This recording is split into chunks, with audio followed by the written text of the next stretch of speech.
Good morning from the Hunt City Congregational Christian Church. Today we're going to finish up talking about the Sermon on the Mount, Jesus' declaration for Christians, our constitution, our bylaws, if you will, that if we would follow these, things would be better, things would be great.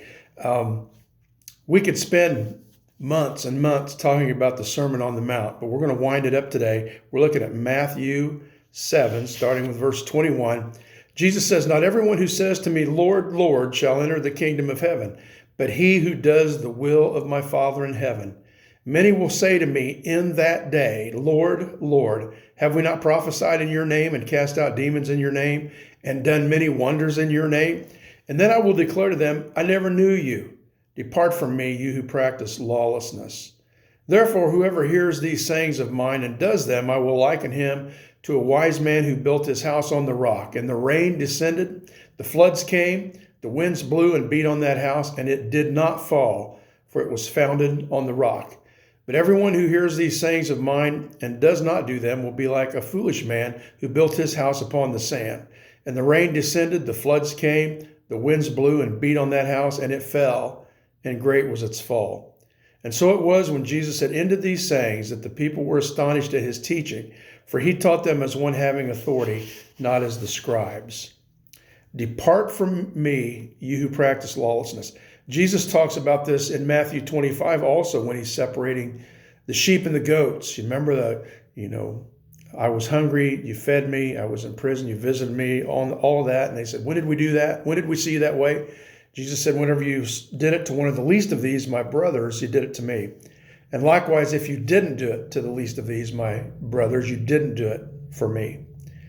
So the thing that separated the sheep from the goats was what they did or didn't do. James says, don't just be hearers of the word, be doers of the word. It comes down to obedience. Jesus says in verse 22 there that we just read, in that day, talking about some future date, will the things we give priority to today in our lives seem important in that day, in that future day when we stand before him. And the people say, "Lord, Lord, have we not prophesied, cast out demons, etc., etc.?" And these are all wonderful things. But Jesus is saying here they meant nothing without fellowship with Jesus, without a true relationship with Jesus.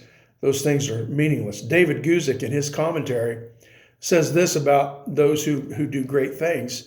Jesus did not seem to doubt their claims of doing the miraculous. He didn't say, "You really didn't prophesy, you really didn't cast out demons or do miracles." This leads us to understand that sometimes miracles are granted through pretended believers, reminding us that in the final analysis, miracles prove nothing. Wow. I'm not sure I agree with this 100%. I believe that miracles glorify God. I believe in miracles. I believe Jesus is the same yesterday, today, and forever. I believe God is God and he can do what he pleases, however he pleases, whenever he pleases. But I don't worship miracles. There have been some things happen that I wouldn't call miraculous, but things that I knew definitely that God was behind them. And I didn't worship those events. I worshiped God. I praise God who brings those things to pass. If we're connected to Jesus, we're secure. Without connection to him, all the miracles and the great works prove nothing. In addition, these are not people who lost their salvation. Instead, it seems like these are people who never truly had it, never really had a relationship with Jesus. He says, "I never knew you. I never knew you." What a sad thing to hear from the Lord. You never had a relationship with me. Then Jesus talks about a foundation or a lack of foundation. Two houses are built in the same area using the same materials. Two houses that experience the same things, rain and floods and wind. One stood and one collapsed. The difference was the foundation. Proverbs 10:25 says, "As the whirlwind passeth, so is the wicked no more, but the righteous is an everlasting foundation." Time and life experiences will test our foundation. Jesus said, "Whoever hears these sayings of mine and does them is like the man who built his house on the rock.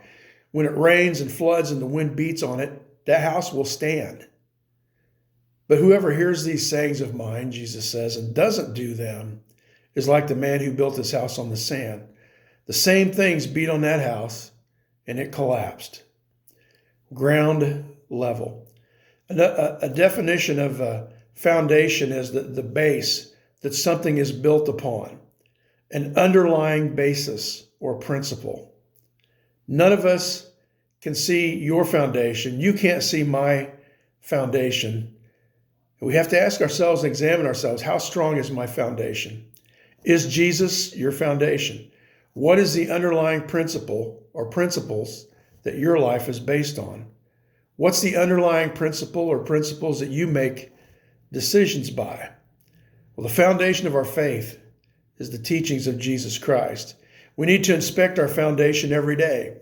Finally, at the end of the Sermon on the Mount, the people were astonished. They said, he teaches like one who has authority, not like the scribes and the Pharisees. My commentary says in Jesus' day, when the rabbis taught, they would say, Rabbi so-and-so said this, Rabbi so-and-so taught this, and sometimes there were conflicts between those teachings. Excuse me. There was often no resolution.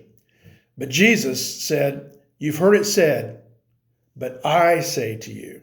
He taught differently than the rabbis did. You have heard it said this, but I say to you. He spoke as one with authority. So at the end of the Sermon on the Mount, all the people believed in Jesus and followed him, and everyone lived happily ever after. No, that's not what happened. We know later he was rejected. These were great teachings, and they were astonished by them, but were their lives changed? Maybe some of the people there, their lives were really changed by the teachings of Jesus. Others listened and then left the teachings behind. For me, and for many of you, excuse me, your foundation was begun when you were a kid and your parents took you to church, and you heard the stories of faith in the Bible, and you heard the testimonies of other believers, and you saw people baptized. You learned about baptism and communion, and you learned about praising God with other believers. You learned some patterns for praying. Seeds were planted in you. You had help building your foundation. Now you are helping others, maybe young people, maybe new believers, build their foundation. Or maybe you didn't come to faith until later in life. Your foundation was later being started. Nevertheless, it's a good foundation, and you're still working on it, and you're still building, and God is still working in your life. No matter what your situation, the storms and the rains and the winds have beaten on you in your life. Is your foundation sure? Let me share a real life example that happened this week. I'm not going to mention the lady's name because I didn't get her permission to use her name, but a lady messaged me and asked if our church had online giving, and I said, no, I'm sorry, we don't. She says, how can I send a donation to your church? So I gave her the address of our treasurer, and our treasurer called me yesterday, Saturday, and said, do you know this lady? And I said, well, only because I've messaged her back and forth a little bit. And she said, well, she just sent us a very nice donation, a big donation to our church. Wow. So I stalked her on Facebook a little bit, wanted to find out who she was. And some of her friends I knew, so I called one of them and said, hey, who is this girl and what's her connection to our church? And this lady told me, well, when she was young, she attended the Hunt City Church for a few years when she was real young, when Randy and Mary Helen were there, the pastor and his wife. And she was a really good kid. Said actually, she babysat for me before. She stayed with my kids. And so anyway, I reached out to this girl by message, and I asked her about her experience at Hunt City. Here's what she said. And listen, I'm not saying this to brag on Randy and Mary Helen, although they deserve it. I'm not bragging on our church. I'm bragging on God with this. And I want you to see that you have an impact sometimes when you don't even realize it. So here's what she said to me. She says, hi, I indeed attended your church from the age of 8 or 9 until 12. I spent a lot of time at Mary Ellen and Claude Cox's house as I was friends with their granddaughter. Randy and Mary Helen were absolute angels to me. It was Mary Helen who led me in a prayer of salvation at church camp, which I attended for a number of years. And they used to pick me up for church on Sundays as none of my family attended. I remember many folks within the church though I'm sure it's a whole new crew these days. And she mentions many people that she knew, some of whom still attend, others have moved on, some have died. And she says,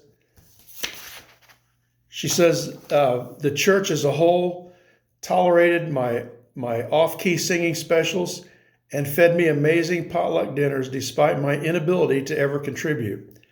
I'm afraid I can't place names for everyone, as middle age is setting in hard, but I certainly remember and appreciate their kindness. My faith exists because of them, and my children are being raised in the church as a result of the love they demonstrated. As such, I just wanted to give a little something back to thank the church family who helped raise me and to help it continue serving the youth of the community. She and her husband are helping build their kids' foundations because people helped her build her foundation on the rock, on Jesus. I thanked her again, and I said, this shows me how important youth ministry is, seeing how it affected you. And she said, you're certainly welcome. And yes, for kids who have unstable home lives, youth programs are a window to a world and a lifestyle they don't even know exists. Man, that's powerful. That's powerful. And I'm not sharing this to glorify her, and she doesn't want that. And she may not even want me to share the story, but I think it's important to see the context of foundations being built. A foundation for her was laid with teaching and with food and with love. And that just touched my heart when she shared that with me. We have no idea the impact we have on others. Many times God works in spite of us, not because of us, but in those times when we let him shine through us, amazing things happen. It's a new year. Solomon said there's nothing new under the sun. The calendar rolls over from 2020 to 2021, but what's really changed? The only thing that's changed is the way we count years. That's all that changed. Nothing changes unless the Lord changes it. Nothing is new unless the Lord transforms it. Jesus said in Revelation, behold, I make all things new. I pray for you and for myself, for all of us, that we will work on our foundation, keep that foundation strong, and lean on that rock. God bless you in the new year. Thanks. Bye-bye.